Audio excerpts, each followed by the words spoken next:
Mati, hidup lagi, mati, hidup lagi. Ayo kita bahas tuntas film Mickey 17. Let's take a look.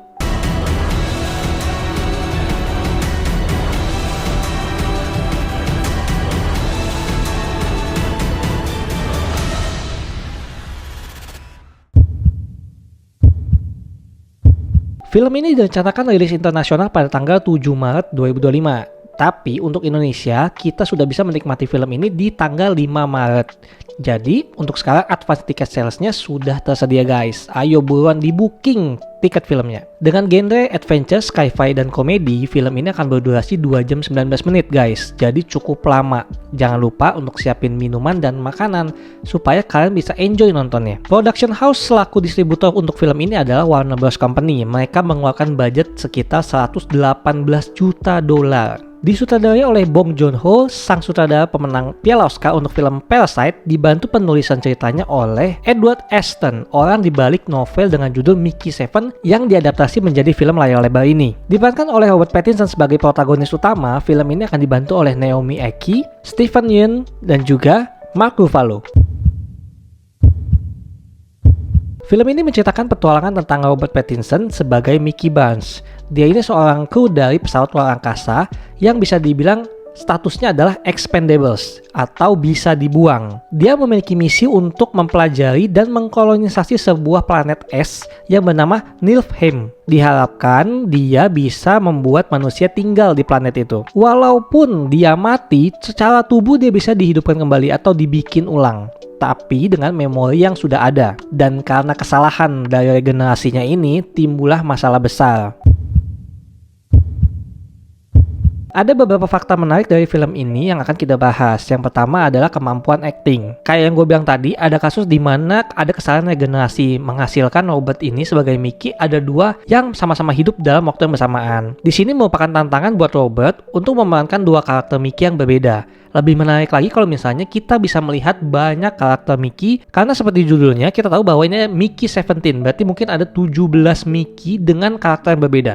Kenapa karakternya bisa beda? Walaupun dengan memorinya yang tidak dihapus, tapi dengan pengalaman yang ada, ini bisa membuat seseorang berubah karakternya. Bisa menjadi lebih bijaksana, bisa menjadi lebih menyebalkan, bisa menjadi ogah-ogahan. Nah dari situ kita bisa melihat banyak karakter Mickey yang harus diolah oleh Robert Pattinson. Yang kedua adalah pemecahan rekor Oscar. Dengan film ini, ada kemungkinan 3 piala Oscar yang bisa dibawa pulang. Pertama, Best Actor untuk Robert Pattinson. Setelah banyak judul film dan genre yang diperankan oleh Robert Pattinson, ditambah film ini disutradarai oleh Bong Joon-ho sebagai orang yang pernah memenangkan Oscar, film ini pasti akan dilirik oleh para voters. Dia sebagai protagonis utama akan memiliki banyak screen time khususnya juga. Ditambah kemampuan aktingnya akan terus diolah dengan banyaknya karakter yang akan dimainkan. Kedua, Best Picture. Yang harus kalian tahu, Best Picture adalah penghargaan paling tinggi dalam Oscar. Bisa jadi ini merupakan film kedua dengan genre sci-fi yang memenangkan Best Picture atau penghargaan nomor 1 di Oscar